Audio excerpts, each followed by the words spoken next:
पिछली वीडियो में हमने कपलिंग कांस्टेंट के बारे में कुछ बेसिक चीज़ें डिस्कस की थी। हमने कहा था कि दो जो पीकलेट्स होती हैं उनके दरमियान जो डिस्टेंस है उसको कपलिंग कांस्टेंट कहा जाता है। जेएस इसको रिप्रेजेंट करते हैं।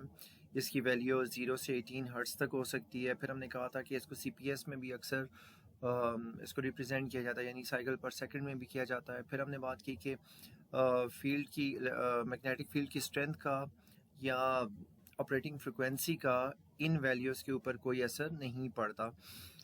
अच्छा, हमने कहा था कि इससे बड़ी यूज़फुल इंफॉर्मेशन भी मिलती है। लास्ट वीडियो में हमने उसके बारे में डिस्कशन की थी। यहाँ आपको मैं ये बताना चाहता हूँ कि इसको जो रिप्रेजेंट किया जाता है वो ऐसे जे के साथ आपको सुपरस्क्रिप्ट में 2 लिखा मिलेगा, 3 होगा या 4 लिखा मिलेगा। अब इसका मतलब क्या होता है? ये जो 2, 3 और 4 आपको नज़र आ रहा है, ये नंबर ऑफ इंटरवीनिंग बॉन्ड्स के बारे में बताता है।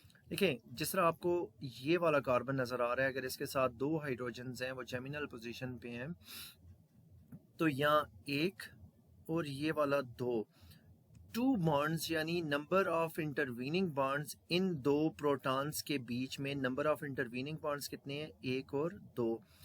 तो ये J2 इस चीज़ को रिप्रेजेंट कर रहा है कि वो जो 2 हाइड्रोजन्स या 2 प्रोटॉन्स एक दूसरे के साथ इंटरेक्शन कर रहे हैं, जिनकी वजह से कपलिंग कांस्टेंट की एक ख़ास वैल्यू जनरेट हो रही है, उनके दरमियान बॉन्ड्स कितने हैं? नंबर ऑफ इंटरवीनिंग बॉन्ड्स कितने हैं? 1, 2। यहाँ आपको J के ऊपर 2 लिखा नजर आएगा।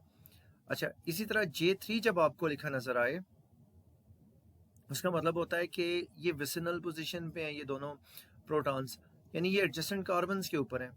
अब J3 का मतलब है कि नंबर ऑफ इंटरवीनिंग बॉन्ड्स यहाँ पे 3 है, 1, 2 और 3। इस तरह लॉन्ग रेंज कपलिंग की अगर बात करें या J4 की, ज़्यादातर इसको कंसिडर नहीं किया जाता, लेकिन इवन देन यहाँ पे नंबर ऑफ इंटरवीनिंग बॉन्ड 1, 2, 3 और 4 आपको नज़र आ रहे हैं, तो यहाँ पे J4 लिखा आपको नज़र आएगा सुपरस्क्रिप्ट में।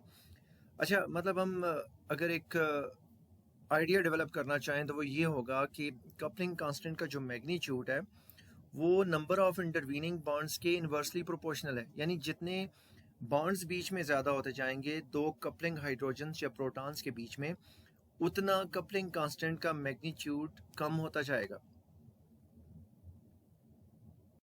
अब यहाँ कुछ फैक्टर्स और भी हैं, जैसे कि डाईहेड्रल एंगल है, मोड ऑफ हाइब्रिडाइजेशन है, या डाईहेड्रल एंगल की वजह से जो एक कार्पस कर्व बनता है, जिसमें आपको पता चलेगा कि 0 पे या 180 पे जो इसका कपलिंग का मैग्नीट्यूड होता है वो मैक्सिमम होता है। ये चीज़ें हम इंशाल्लाह क्लास में नेक्स्ट वीक में डिस्कस करेंगे।